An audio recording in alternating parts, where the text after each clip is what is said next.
जय श्री कृष्ण। आज सुनिए श्रीमद् गर्ग संहिता में वृंदावन खंड के अंतर्गत 26वां अध्याय।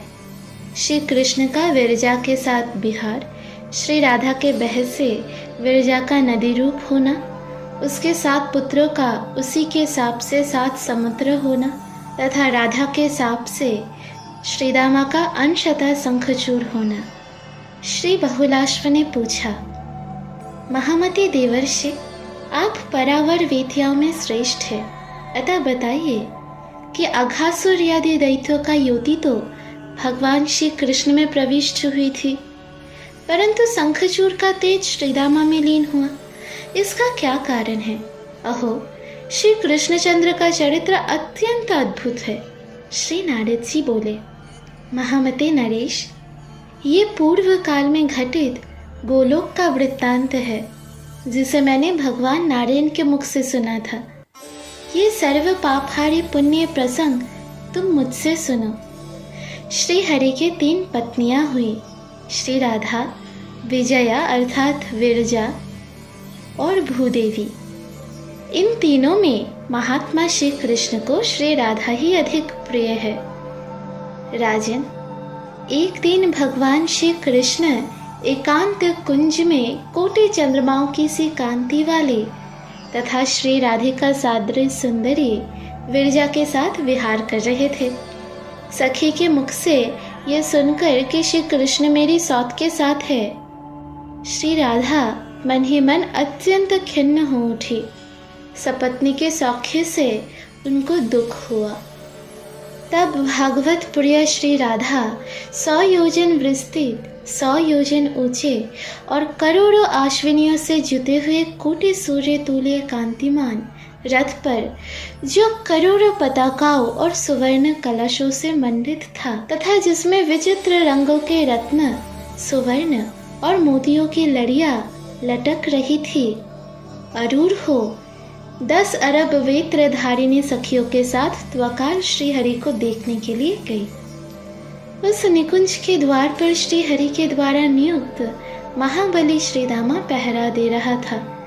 उसे देखकर श्री राधा ने बहुत फटकारा और सखी जनों द्वारा बेत से पिटवाकर सहसा कुंज द्वार के भीतर जाने को उद्यत हुई। सखियों का कोलाहल सुनकर श्री हरि वहां से अंतर्ध्यान हो गए। श्री राधा के भय से विरजा सहसा नदी के रूप में परिणत हो कोटि योजन विस्तृत गोलोक में उसके चारों ओर प्रवाहित होने लगा। जैसे समुद्र इस भूतल को घिरे हुए है, उसी प्रकार विरजा नदी सहसा गोलोक को अपने घेरे में लेकर बहने लगी। रत्नमय पुष्पों से विचित्र अंग वाली वह नदी विविध प्रकार के फूलों की छाप से अंकित 19 वस्त्र की भांति शोभा पाने लगे। श्री हरि चले गए और विरजा नदी रूप में परिणत हो गई। ये देख श्री राधिका अपने कुंज को लौट गई। तदंतर नदी रूप में परिणत हुई विरजा को श्री कृष्ण ने शीघ्र ही अपने वर के प्रभाव से मूर्तिमती एवं विमल वस्त्र भूषणों से विभूषित दिव्य नारी बना दिया। इसके बाद वह विरजा तटवर्ती वन में, वृंदावन के निकुंज में विरजा के साथ स्वयं रास करने लगे। श्री कृष्ण के तेज से विरजा के गर्भ से 7 पुत्र हुए। वे 7 शिशु अपनी बाल क्रीड़ा से निकुंज की शोभा बढ़ाने लगे। एक दिन उन बालकों में झगड़ा हुआ। उनमें जो बड़े थे उन सब ने मिलकर छोटे को मारा। छोटा भी भयभीत होकर भागा और माता की गोद में चला गया। सती विरजा पुत्र को आश्वासन दे उसे दुलारने लगी। उस समय साक्षात भगवान वहां से अंतर्ध्यान हो गए। तब श्री कृष्ण के विरह से व्याकुल हो रोज से अपने पुत्र को शाप देते हुए विरजा ने कहा, दुर्बुद्धे, तू श्री कृष्ण से वियोग कराने वाला है, अतः जल हो जा। तेरा जल मनुष्य कभी ना पिए। फिर उसने बड़ों को शाप देते हुए कहा, तुम सब के सब झगड़ालू हो, अतः पृथ्वी पर जाओ और वहां जल होकर रहो। तुम सबकी पृथक पृथक गति होगी, एक दूसरे से कभी मिल ना सकोगी। सदा ही प्रलय काल में तुम्हारी नैमित्तिक मिलन होगा। राजन, इस प्रकार माता के शाप से वह सब पृथ्वी पर आ गए और राजा प्रियव्रत के रथ के पहियों से बनी हुई परिखाओं में समाविष्ट हो गए। खारा जल, इक्खु रस, मदिरा, घृत, दधी, खीर तथा शुद्ध जल के वह 7 सागर हो गए। राजन, वह 7 समुद्र अक्षोभ्य तथा दुर्लभ्य है। उनके भीतर प्रवेश करना अत्यंत कठिन है। वे बहुत से गहरे तथा लाख योजन से लेकर क्रमशः द्विगुण विस्तार वाले होकर पृथक पृथक द्वीपों में स्थित है। पुत्रों के चले जाने पर विरजा उनके स्नेह से अत्यंत व्याकुल हो उठी। तब अपनी उस बिरहिनी प्रिया के पास आकर श्री कृष्ण ने वर दिया, भीरू, तुम्हारा कभी मुझसे वियोग नहीं होगा। तुम अपने तेज से सदैव पुत्र की रक्षा करते रहोगे। विदेहराज, तदंतर श्री राधा को विरह दुख से व्यथित जान श्याम सुंदर श्री हरि स्वयं श्री दामा के साथ उनके निकुंज में गए। निकुंज के द्वार पर सखा के साथ आए हुए प्राण पल्लव की ओर देखकर राधा मानवती हो उनसे इस प्रकार बोली, हरे, वही चले जाओ जहाँ तुम्हारा नया नेह जुड़ा है। विरजा तो नदी हो गई, अब तुम्हें उसके साथ नद हो जाना चाहिए। जाओ, उसी के कुंज में रहो। मुझसे तुम्हारा क्या मतलब है? राजन, ये सुनकर भगवान विरजा के निकुंज में चले गए। तब श्री कृष्ण के मित्र श्री रामा ने राधा से रोष पूर्वक कहा, राधे, श्री कृष्ण साक्षात परिपूर्णतम भगवान है। वह स्वयं असंख्य ब्रह्मांडों के अधिपति और गोलोक के स्वामी के रूप में विराजमान है। परात्पर श्री कृष्ण तुम जैसे करोड़ों शक्तियों को बना सकते हैं। उनकी तुम निंदा करती हो, ऐसा मान ना करो, ना करो। श्री राधा बोली, ओ मूर्ख, तू बाप की स्तुति करके मुझ माता की निंदा करता है। अतः दुर्बुद्धे, राक्षस हो जा और गोलोक से बाहर चला जा।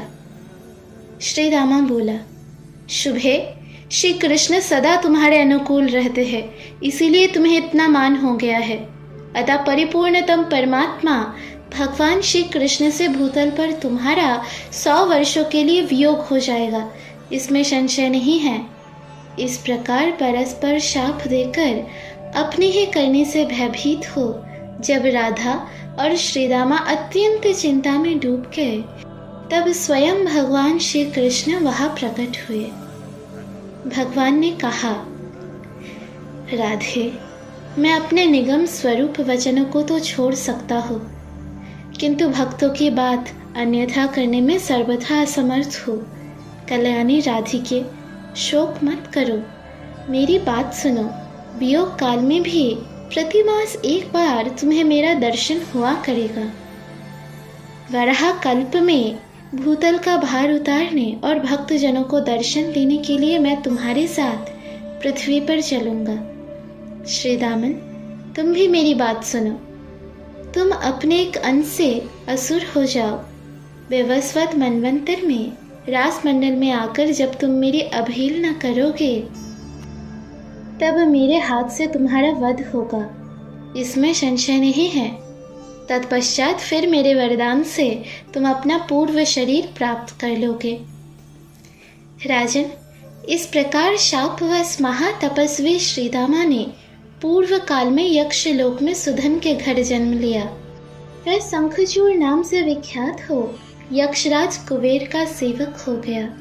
यही कारण है कि शंखचूड़ की युति श्रीदामा में लीन हुई। भगवान श्री कृष्ण स्वात्माराम है, एकमात्र अद्वितीय परमात्मा है। वह अपने ही धाम में लीला पूर्वक सारा कार्य करते हैं। जो सर्वेश्वर, सर्वरूप, महान आत्मा है, उनके लिए ये सब कार्य अद्भुत नहीं है। मैं उन श्री कृष्ण चंद्र को नमस्कार करता हूँ। विदेहराज, ये मनोहर वृंदावन खंड मैंने तुम्हारे सामने कहा।